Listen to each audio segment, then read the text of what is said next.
Hey everyone, my name's Lacey. This is my audience.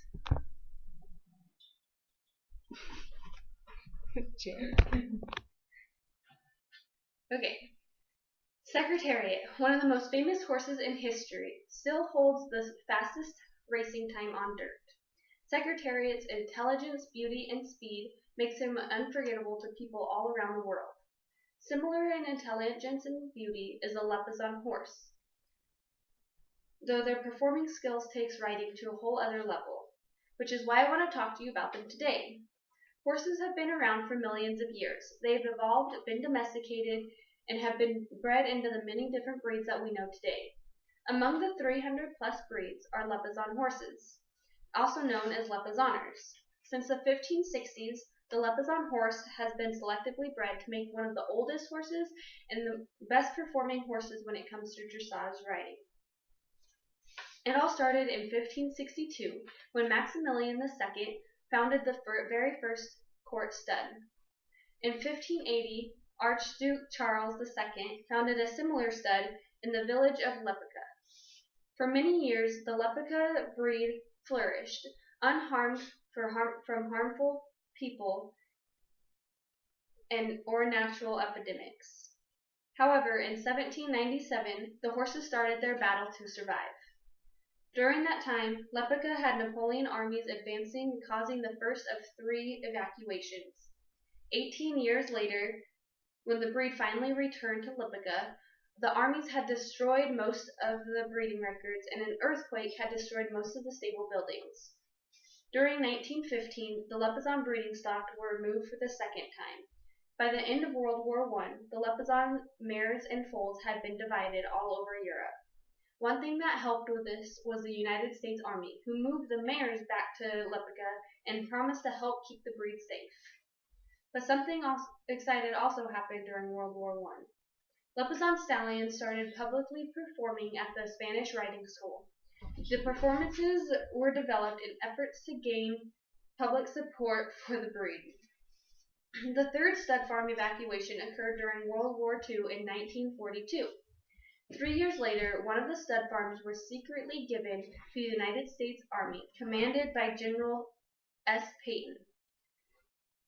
Luckily for the breed, Charles H. Reed saved the horses and returned them back to Lipica. Since the Lipizzan horses were greatly respected during times of war, in between the moves they were still being selectively bred. Some were being bred for war, others for work, but the horses that we know today were being bred for performance. There are 7 main breeds that made the Lipizzans what they are today. These breeds include the barb horses, Iberian horses, Arabian horses, Andalusian horses, Italian horses, karst horses, and Napoleon horses. The horses that had the biggest effect on the Lipizzans were the karst, the Napoleon, and the Arabians. The karst horses were mountain horses. They are known to be strong, have hard feet, and have a good and quiet temperament. The Napoleon horses, which are now extinct, were highly regarded for their grace, size, and their high-stepping trots. The Arabian horses were only used for a short period of time, and when they were used, they were only purebreds. They gave endurance and refinement to the Lipizzan breed. These horses weren't the only factor in molding the Lipizzans into the magnificent and intelligent breeds that they are today. The Spanish riding school has been training Lipizzan horses since the school was founded in the 1730s. That's over 400 years of training the Lipizzans. This is a picture of the Spanish riding school. Here is another picture of the inside of the school. You can see all the horses lined up with their riders in the arena where they do performances. The school mainly focuses on airs above the ground, which is a classical dressage movements where the horses leave the ground a lot. So there's a couple tricks that they are taught. There's a lot more than this, but I'm only going to talk about a couple.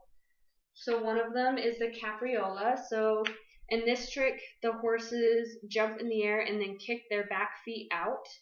In this picture, the guy is on the ground.